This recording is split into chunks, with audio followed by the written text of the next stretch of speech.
Hello students, चलिए start करते हैं क्लास 10th एक्सरसाइज 6.3 की थ्योरम नंबर 16 देखते हैं बच्चों क्या है। एग्जाम में पूछ ली जाती है ये थ्योरम और बिल्कुल इजी स्टेप में और बिल्कुल हलवा बना के हमें इसको किस प्रकार से करना है चलिए सीखते हैं। सबसे पहले स्टेटमेंट रीड करेंगे, क्या है। If AD and PM are medians of triangle ABC and PQR, हमें दो ट्रायंगल दे रखी हैं एबीसी और पीक्यूआर, जिसके अंदर एडी और पीएम क्या है आपस में दो मीडियंस दे रखी हैं। अब मीडियन क्या करती है, सामने वाली साइड को दो इक्वल पार्ट्स में डिवाइड करती है। एक तो बात ये दे रखी है। आगे क्या है, वेयर ट्रायंगल एबीसी सिमिलर है हमारी ट्रायंगल पीक्यूआर के। अब यहां पे एक और बात दे दी कि जो एबीसी ट्रायंगल है वो पीक्यूआर ट्रायंगल के सिमिलर है। Then prove that AB by PQ equal to AD by PM. तो हमें AB by PQ equal prove करना है BD बाय QM के। अब बच्चों क्या करेंगे, हम बड़ी वाली ट्रायंगल्स तो सिमिलर दे रखी हैं। अब जो दो साइड्स की रेशियो हमें इक्वल प्रूव करनी है वो इस ब्राउन वाली ट्रायंगल में और ब्लू वाली ट्रायंगल में लाई कर रही है।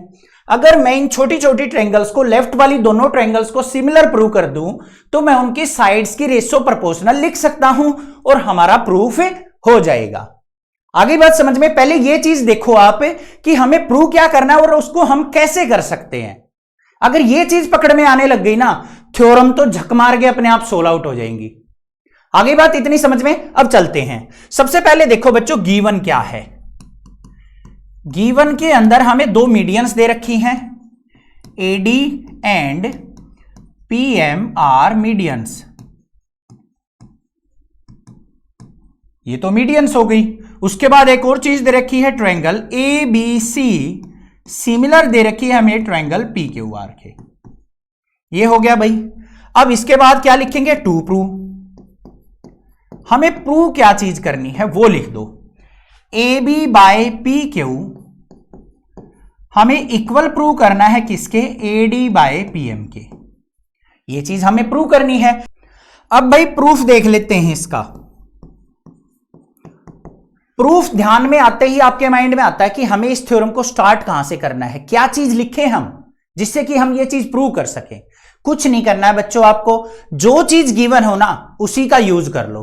क्या चीज दे रखी है भाई, एबीसी और पीक्यूआर हमें सिमिलर दे रखी है, तो इनके हिसाब से हम क्या सोच सकते हैं माइंड में। अगर दो ट्रायंगल आपको सिमिलर दे रखे हैं बच्चों, तो एक तो उनके कोरस्पॉन्डिंग एंगल इक्वल होंगे और साइड्स की रेशियो क्या होगी आपस में, प्रोपोर्शनल होगी। यही तो चीज माइंड में आती है अगर दो ट्रायंगल सिमिलर है तो। बस इन्हीं चीजों को लिख दो। यहां पे क्या लिखेंगे हम, एज ट्रायंगल ABC सिमिलर है ट्रायंगल PQR के, सो उनकी कोरस्पॉन्डिंग साइड की रेशियो इक्वल होगी। तो क्या होगी भाई, AB बाय PQ इक्वल हो जाएगी, BC बेस है तो BC बाय QR, और राइट वाली साइड कौन सी है, AC, तो दूसरी ट्रायंगल की भी राइट वाली साइड ले लेंगे, कौन सी है, PR। ये चीज लिख सकते हैं या नहीं लिख सकते हैं। दूसरा, कोरस्पॉन्डिंग एंगल भी इक्वल होंगे, तो यहां पे और क्या हो जाएगा, एंगल A जो होगा वो एंगल P के इक्वल होगा, एंगल B जो होगा वो किसके इक्वल होगा बच्चों, एंगल Q के इक्वल होगा, और तीसरा एंगल C जो होगा वो एंगल R के इक्वल होगा। रीजन लिखना चाहो तो लिख सकते हो, नहीं तो ये चीज लिख दी है, उससे हमने ये चीज लिखी है। रीजन क्या लिखेंगे, in similar triangles corresponding sides are proportional. दूसरे वाले में in similar triangle corresponding angles are equal. बात क्लियर यहां पे। अब भाई एक चीज तो हमने ये लिख दी, अब क्या करें सर, अब हमें एक और चीज दे रखी है, एडी और पीएम मीडियन दे रखी है। तो यहां पे क्या लिख सकते हैं हम, एडी मीडियन है और पीएम मीडियन है, तो ये इस सामने वाली साइड को दो इक्वल पार्ट में डिवाइड करेगी या नहीं। तो यहां पे क्या हो जाएगा, जो BD होगा हमारा वो किसके इक्वल होगा, BC बाय 2 के, एंड जो QM होगा हमारा वो किसके इक्वल होगा भाई, QR बाय 2 के। रीजन भी लिख सकते हैं यहां पे, AD and PM are median. ये मीडियन है तो ये रेशियो हमारे पास निकल के आ जाएगी। अब यहां से देखो बच्चों, इसको इक्वेशन नंबर 1 मान लो, तो यहां से BC की अगर मैं वैल्यू निकालूं तो क्या होगी, ट्वाइस ऑफ BD, और यहां से QR की वैल्यू निकालूं तो क्या होगी, ट्वाइस ऑफ QM। इसको मैं इक्वेशन फर्स्ट में पुट कर सकता हूं, नहीं कर सकता हूं ना। इसको मान लो इक्वेशन नंबर 2, इसको सारी को इक्वेशन नंबर क्या मान लिया, 2। तो यहां पे क्या लिखेंगे, from second put in first. क्या पुट कर दिया भाई, A B by P Q को तो रहने दिया हमें as it is, equal BC की जगह क्या लिख दिया, ट्वाइस ऑफ बीडी, और जो हमारा क्यू आर था वो किसके इक्वल हो जाएगा, ट्वाइस ऑफ क्यू एम के, twice of Q M. Third वाली रेशो को लिखने की जरूरत नहीं है क्योंकि उसकी हमें कोई रिक्वायरमेंट नहीं है। 2 से 2 कट गया तो क्या आ गया भाई, A B by P Q equal आ गया B D by Q M. इससे क्या निकला, ध्यान से देखो, A B by P Q, A B by P Q equal आ गया मेरा B D by Q M. दो रेशो जो है हमारी साइड की वो प्रोपोर्शनल आ गई।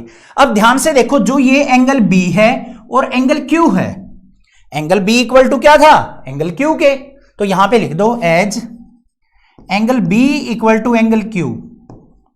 तो ये क्या हुआ भाई, ये दोनों साइड्स की रेशो और इनके बीच का एंगल इक्वल आ गए।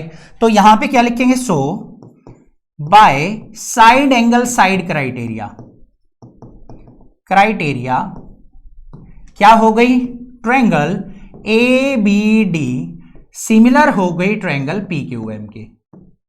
हो गई या नहीं हो गई, कोई दिक्कत नहीं है, हो गई ना सिमिलर, बस यही चीज तो करनी थी हमें।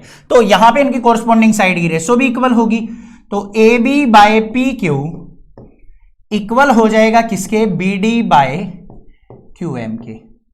हैंस प्रूव्ड, यही चीज तो प्रूव करनी थी। आगे समझ में क्लियर है थ्योरम? कोई भी डाउट हो कमेंट कर सकते हैं, अदरवाइज चैनल को सब्सक्राइब, वीडियो को लाइक जरूर करना और अपने फ्रेंड्स में जरूर शेयर करना। Love you students, thank you students.